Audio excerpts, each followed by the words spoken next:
You got two choices, Earl. Sell me this dock, or I'll have the government drown it.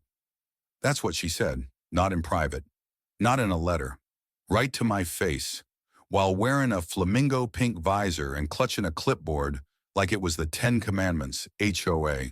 Karen tried to ban my fishing dock, so I turned the lake against her. Folks, if you think you've met crazy, you ain't met HOA Karen.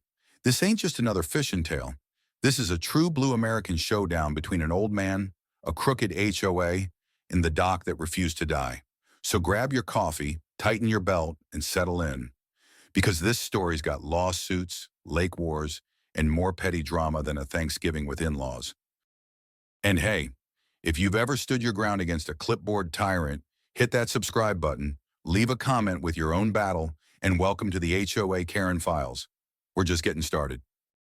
They say the early bird gets the worm. But out here on Waterpine Lake, I ain't never cared much for worms. I fish with corn. Always have, always will. The fish around here, they've got taste. So there I was, 6:15 a.m. sharp, coffee in one hand, rod in the other, Biscuit snoring at my feet like he was dreaming of chasing ducks that died 20 years ago. The mist was curling off the water like a secret being whispered to the trees. Peaceful, sacred, damn near holy. And then I saw it. A white envelope, stuck to my dock piling with blue painter's tape. I stared at it like it was a snake I hadn't seen slither in. Official looking, thick stock, HOA letterhead I'd never seen before. Notice of violation, unauthorized structure on common waterfront property. You are in breach of newly established aesthetic compliance regulations.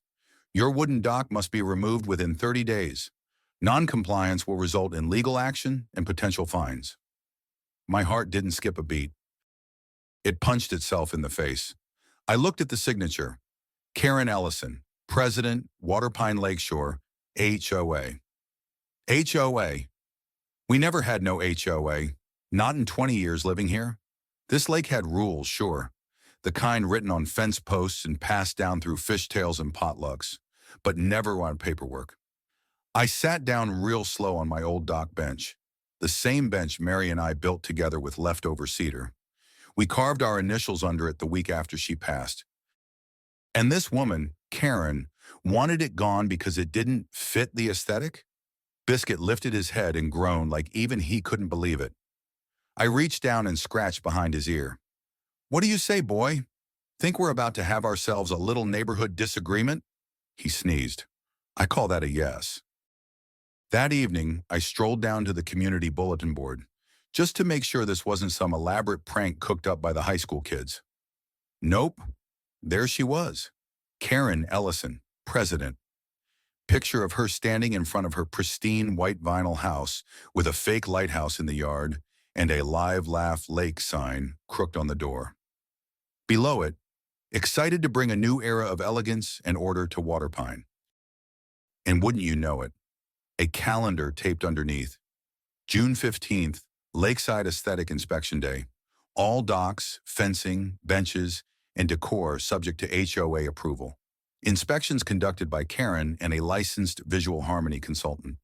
Now listen, I've seen some stuff in my life.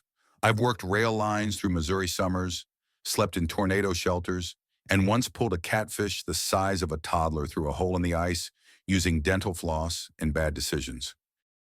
But I ain't never seen someone walk into a community they didn't build and start passing around rules like she inherited Moses' stone tablets.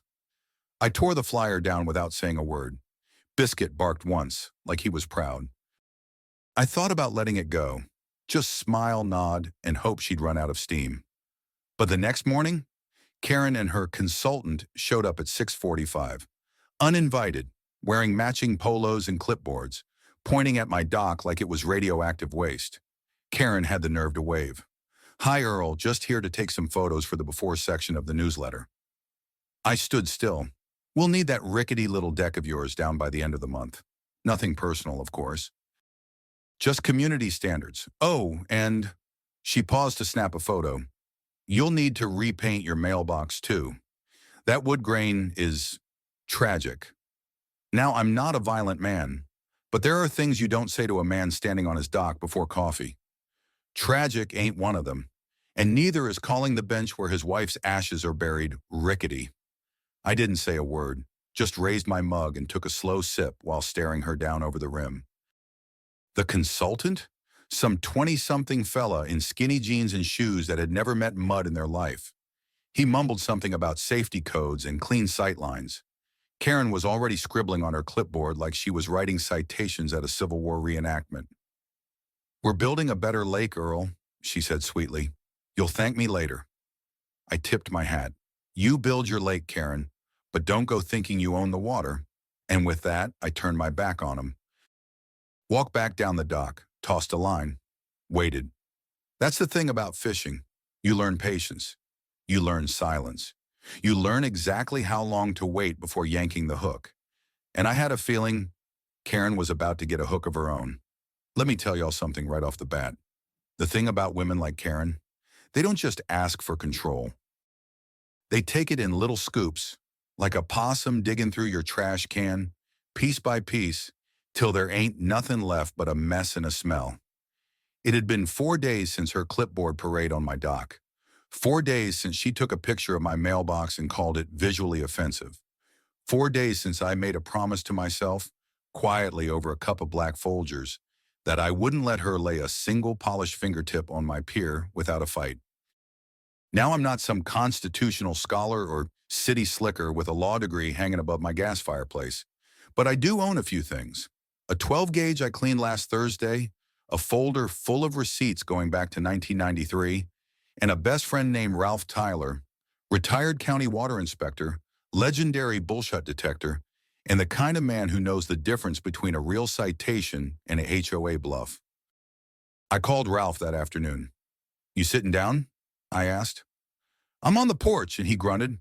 "Got a glass of sweet tea and my back brace on. What's the problem?" "HOA Karen," I said. "She's fixing to take down my dock." There was a long pause. "The hell she is." Ralph showed up 20 minutes later, wearing a sleeveless flannel and holding a manila envelope thick enough to start a fire. "You still got your property survey?" he asked without saying hello. "Somewhere in the attic." "Why?" "'Cause HOA can't regulate what ain't theirs. And last I checked, your pier ain't sitting on community land. It's sitting on riparian rights, the crown jewel of backwater justice." Riparian rights. That's Ralph's favorite phrase. I didn't understand it the first 5 times he said it, but I knew it meant if you built it and the land's yours, they can go kick rocks. We dug through boxes of old paperwork, photos, even a faded black and white picture of me and Mary sitting on that dock back in '92 with a catfish longer than her arm. Ralph nodded. "That's all we need, brother." The next morning, Karen came back. This time she brought a lawyer, a real one. He looked fresh out of law school. Hair slicked, shoes shiny, probably still called his mama before bedtime. Name was Bryce Templeton, and he introduced himself like he was God's gift to litigation. "Mr. Jennings," he said, pulling a leather folio from his fancy little satchel, "on behalf of the Waterpine Lakeshore HOA, we must insist you comply with the community's new aesthetic regulations." I sipped my coffee. "Is that right?" "Yes, sir. Failure to comply could result in daily fines of up to $200 and potential lien placement on your property." Karen stood behind him like a proud rooster, chin lifted, lips pursed, nodding like she was blessing the Lord's work. I leaned against the post by my porch, let the sun hit my face for a moment, then looked him dead in the eye. "Tell me something, Bryce. You ever eat a sandwich on a pier?" He blinked. What? Ever drink a cold beer while watching the water move just right? You ever pull a fish out of the lake and know for a fact it's the best thing you done all week?" "Mr. Jennings, this is exactly about that," I cut in. I handed him a copy of my property deed. Then I handed him the photo of Mary and me, the survey lines showing the pier well within bounds, and a fresh printout of the town ordinance showing zero legal recognition of the new HOA's authority over waterfront structures. Bryce flipped through them. I could see the sweat start forming on his lip. Karen stepped forward. "This is about progress," she snapped. "Not fish sandwiches or old love stories. We're trying to raise the value of this community. People are watching, Earl. I smiled. Then let 'em watch. And I turned my back, walked straight to the dock, sat down, didn't even offer him coffee. That night I got an envelope slipped under my cabin door. Certified, stamped, smelled like perfume and printer ink. Notice of escalation, HOA enforcement action imminent. I opened a beer, called Ralph again. They're ramping up, I said. Then we hit harder, he replied. You free Thursday? Always. Good. Town hall meeting. I'll bring my binder. You bring the bench photo. Thursday came like a storm on the water. Town hall was packed, every folding chair taken. Ralph and I got there early, sat second row, flanked by angry neighbors and a widow named Martha, who said Karen made her repaint her birdhouse because the blue clashed with the lake. Karen stood at the front like a preacher on Easter Sunday. I'm here, she said, not to destroy tradition, but to protect our future. This is about elevation. This is about class. This is about creating a lakeshore we can be proud of. People muttered. Some clapped, most didn't. Then she held up a laminated photo of my dock. This is not safe. This is not charming. This is not the image we want on the HOA website. I stood up. You ever sat on it? She paused. Excuse me?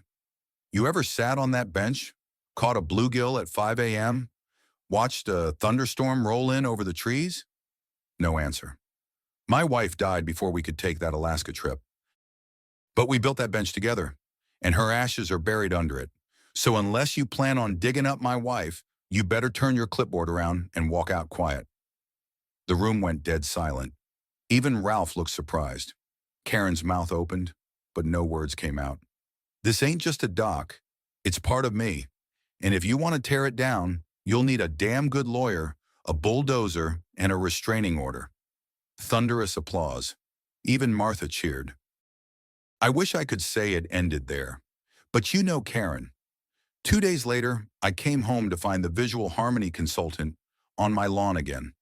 This time with a tape measure and a level, muttering about how the vertical alignment of the planks violated line-of-sight cohesion. Ralph was already parked in my driveway, drinking a sweet tea, smiling like a rattlesnake on a hot rock. You ready to file that injunction yet? I grinned. Damn right I am.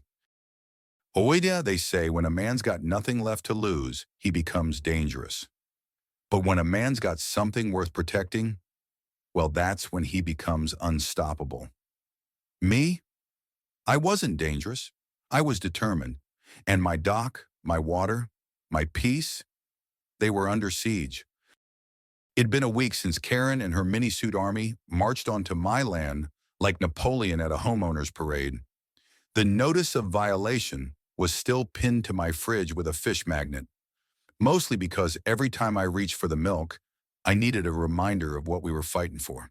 And every morning, I walked to that dock, sat on the bench Mary and I built, and listened, not to the fish, not to the wind, but to my gut.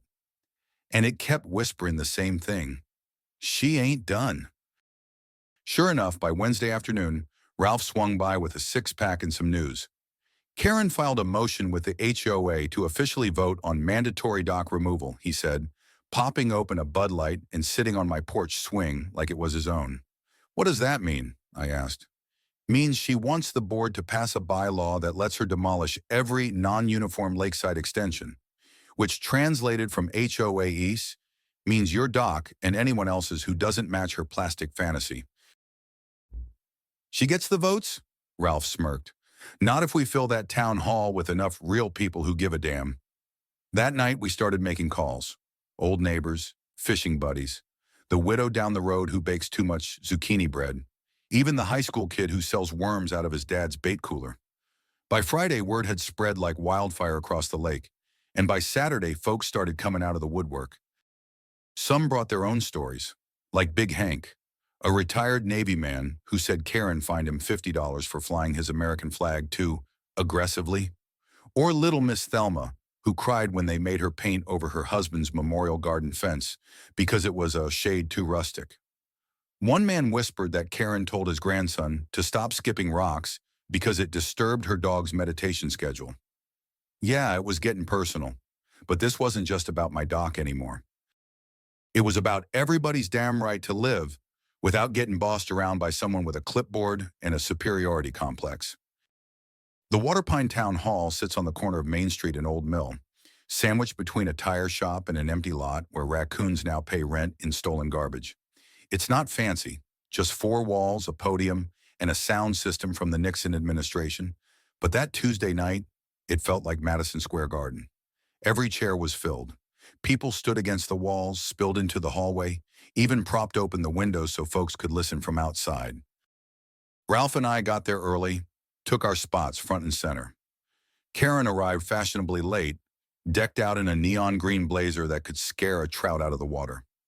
Behind her, her lawyer Bryce, a stack of laminated presentation boards, and what looked like a full-color HOA newsletter with the headline, "Our Lakeshore Future, Unified, Clean, Elegant."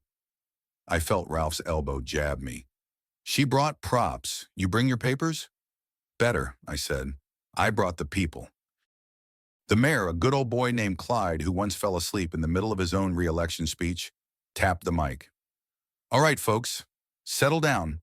We're here to discuss Motion 7B, the proposed dock compliance standards. Ms. Ellison, you may present." Karen strutted up like a Broadway actress. "Thank you, Mayor Clyde. As president of the Waterpine Lakeshore HOA, I stand before you with a vision of cohesion, class, and community pride." She clicked a remote. Slide 1, my dock. Grainy, zoomed in, the photo taken on a cloudy day like it owed her money. "This is unacceptable. It leans, it creaks, it endangers wildlife, and frankly, it's an eyesore." Slide 2, a 3D rendering of her dream dock. Aluminum, sterile, with a tiny sign that read, "Property of HOA. We deserve better, and with your vote tonight, we can bring harmony back to Waterpine." She stepped back, satisfied. Mayor Clyde scratched his head. "All right, public comments?" Before anyone could stand, I was already at the podium. "Evening, y'all. Name's Earl Jennings. Been living here 27 years. Built my dock with my own hands. Buried my wife's ashes under the bench we carved together." I held up a photo. "This is her. This dock ain't unsafe. It's home." Karen interrupted, smug. "This isn't about sentimentality, Mr. Jennings." I turned slowly. "No, Karen. This is about community. And you don't get to define it just because you bought a label maker." The crowd laughed. Even Mayor Clyde chuckled before catching himself. I continued. "You want harmony? Look around. This ain't a gated suburb in the city. This is a lake, a living, breathing place with history and heart. Your plan doesn't unify, it erases." Then I handed over a folder. 72 signatures. Real folks. Real lives. Every one of them saying, "Leave our docks alone." Then Martha stood up. All 411 of her, wearing a cardigan with embroidered ducks and the face of a woman who'd survived 2 husbands and 1 HOA nightmare. "Karen fined me for having gnomes in my garden," she said. "Called them visual clutter. Well, guess what? They're back, and this time they got friends." The room roared. Then came young Kyle, 17, future mechanic, holding his tackle box like a Bible. "I learned to fish on Earl's dock. Taught me patience. Gave me something to do besides TikTok. Karen told me my bait bucket reeked of disorder. I told her it smelled like summer." The room howled. One after another they came forward. Veterans, widows, single moms, grandpas. People Karen never even noticed until she started messing with the place that made them feel like they belonged. And when they were done, Karen's bright green suit looked a lot less shiny. Bryce stood, tried to talk. Something about bylaws and visual regulations. Mayor Clyde raised a hand. "Son, we've heard enough legalese to fill a tractor manual. Let's get to voting." They voted 6-1. Motion denied. Docks stay. A cheer broke out like fireworks on the 4th of July. Karen's face, priceless. A mix of rage, disbelief, and Botox denial. She gathered her papers, snapped at Bryce, and stormed out like a wet cat. I didn't gloat. I just walked back to my dock that night, sat on the bench, and let Biscuit climb into my lap. The water was calm again, But I knew one thing for sure. Karen wasn't done. Because power doesn't go down easy, especially when it's wrapped in a blazer and thinks it's the law.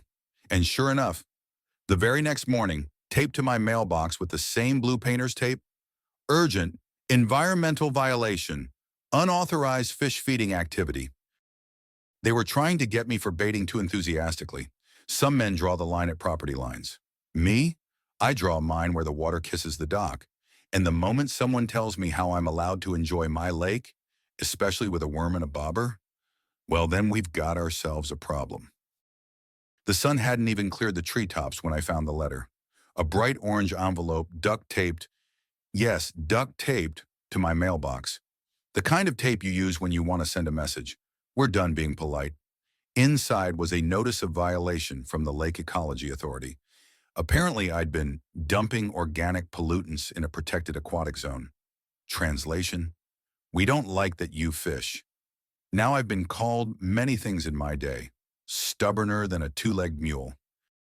Too ornery for marriage counseling. But polluter? That was new. I walked down to the dock, coffee in one hand, biscuit at my heels, and stared out at the mist curling across the lake like it had secrets to keep. I bent down, picked up my tackle box, same one I'd used since '91, and opened it real slow, like I was defusing a bomb. Worms, hooks, a little tin of salmon eggs, a bobber shaped like an eagle. Not exactly Chernobyl.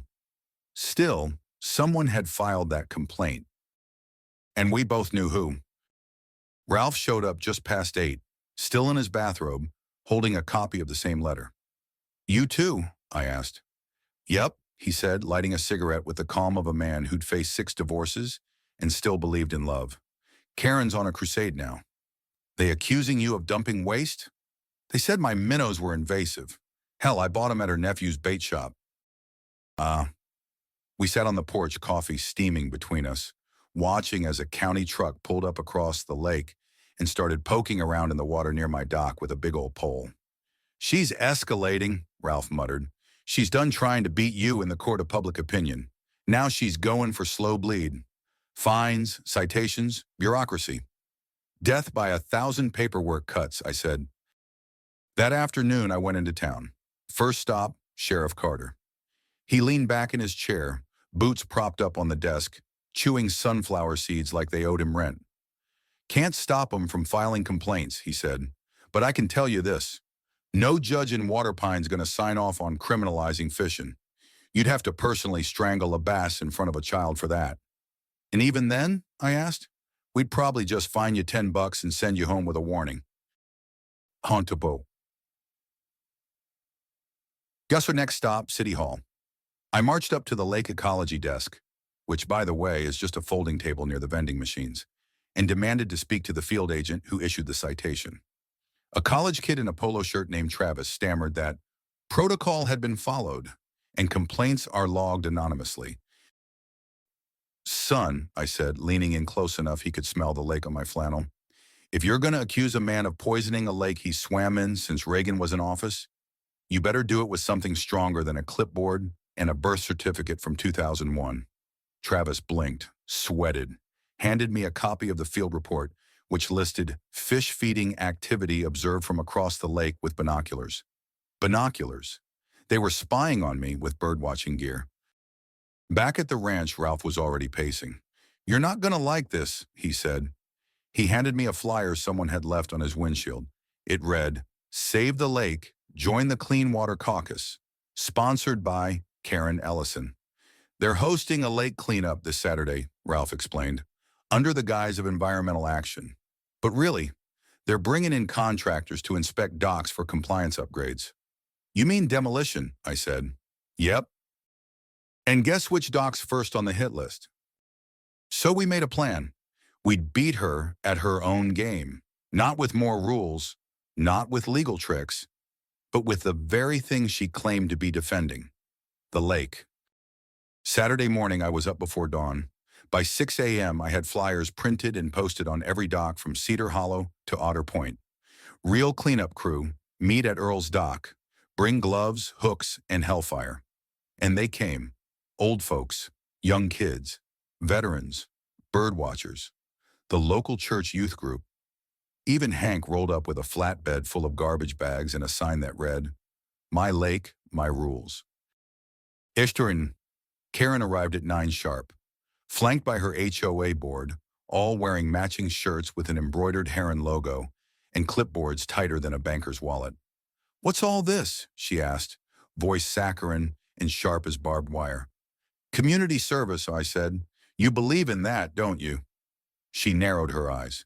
"You're obstructing an HOA-sanctioned event." I grinned. "Funny. Sheriff Carter says I'm coordinating a volunteer ecological restoration initiative. Nonprofit. IRS code 501C4. You want to challenge it? You'll need more than lip gloss and a lawyer." Karen huffed. Bryce tried to say something legal, but tripped over the word recreational exemption clause. By 10:30, we'd collected over 500 pounds of trash from the shoreline. Beer cans, broken chairs, half a canoe, and what I can only describe as a haunted garden gnome missing an eye. Channel 6 showed up with a camera crew. They asked Karen for a quote. She said, "No comment." They asked me. I said, "We ain't just cleaning the lake. We're cleaning up the soul of this town." That night, I got another envelope. Only this one didn't come with threats. Inside was a thank you letter from a 10-year-old named Jesse. He'd helped us that day, picked up 20 pounds of trash by himself, and got stung by a wasp.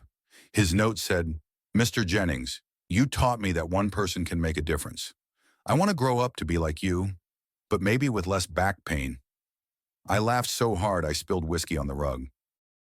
But as I stared at Jesse's handwriting, I realized something. Karen didn't just want the docs. She wanted the story, the power to decide how the lake was remembered, whose names got written in the minutes, whose photos ended up on the HOA newsletter. And that meant one thing: she wasn't going to quit. The next morning, a surveyor truck showed up on my land. Turns out Karen had convinced the county to reevaluate shoreline setbacks, which in bureaucrat speak meant, let's redraw the map until Earl's dock ends up on public land. I stormed out in my slippers, waving the deed to my property like it was the Constitution. "You set one orange flag on my dock and I'll feed it to Biscuit," I warned. The guy nodded, apologized, and left. But I knew. We were headed towards something bigger. This wasn't just an HOA squabble anymore. This was about control, and I was going to need more than my fists and flannel to win. I was going to need allies. You ever get the feeling something's about to snap? Like when the sky turns yellow before a storm? Or your fishing line twitches one too many times before the big one bites? That was the lake. That was me. That was everything the morning Karen filed her final move. I was out by the dock, patching up the railing with a hammer in one hand and a thermos of black coffee in the other. Biscuit, bless her old paws, was snoozing in the sun like none of this mattered. Then I saw it. A white van crawling down the gravel road like a tick on a bloodhound. 2 men in county vests stepped out, holding a clipboard and a legal-sized envelope. "You Earl Jennings?" the taller one asked. "Depends who's asking. You here to fish or fight?" He didn't smile. He handed me the envelope. Inside, a cease and desist order.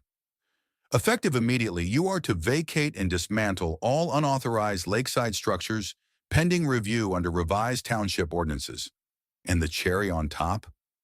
Karen had somehow convinced the township board to retroactively reclassify the lake area as an eco-historic recreational corridor, which meant my dock was now technically an obstructive man-made hazard.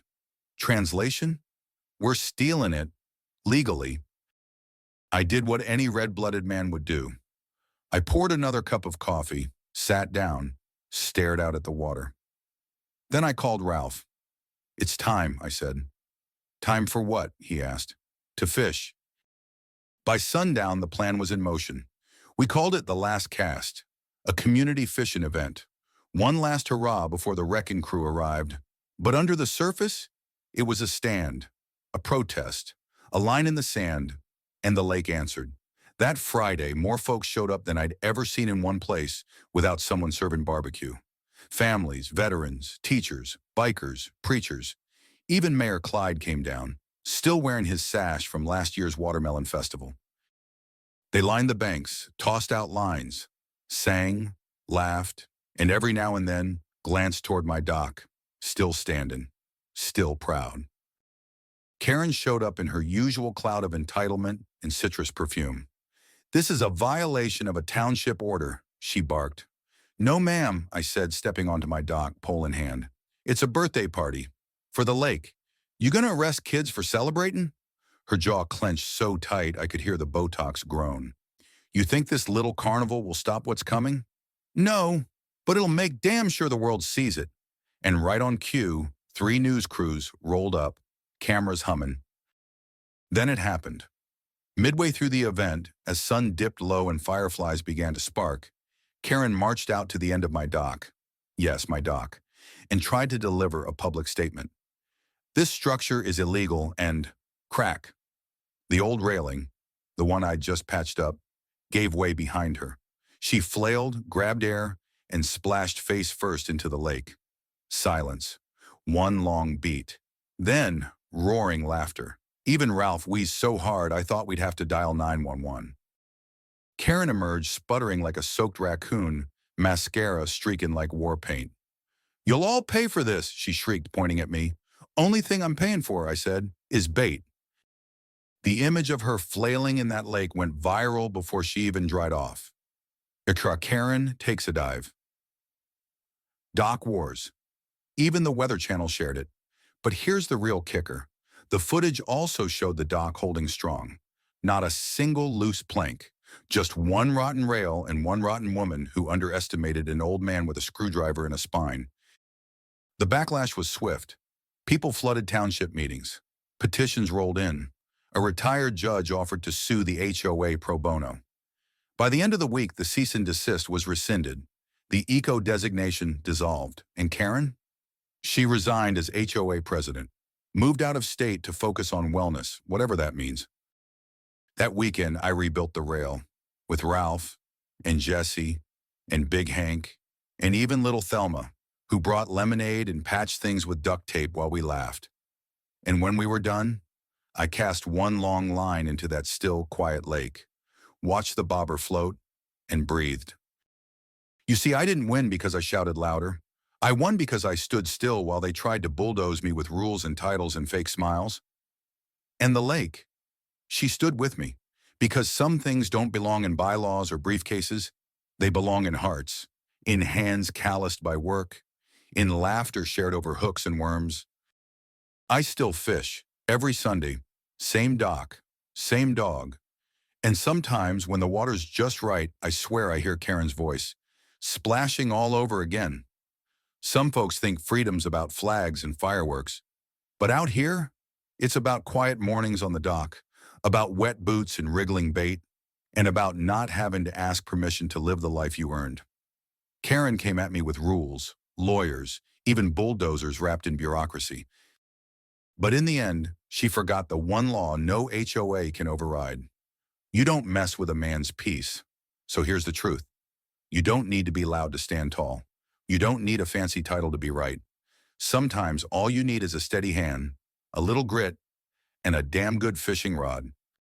If this story stirred something in you, maybe reminded you of your own Karen, or made you smile like it's Sunday on the lake, then do an old fisherman a favor. Tap that subscribe button, leave a comment with your story, and pass this tale along. 'Cause around here, we don't just tell stories. We keep the spirit alive. And until the next storm rolls in, keep fishing, keep standing, and never let them take your dock.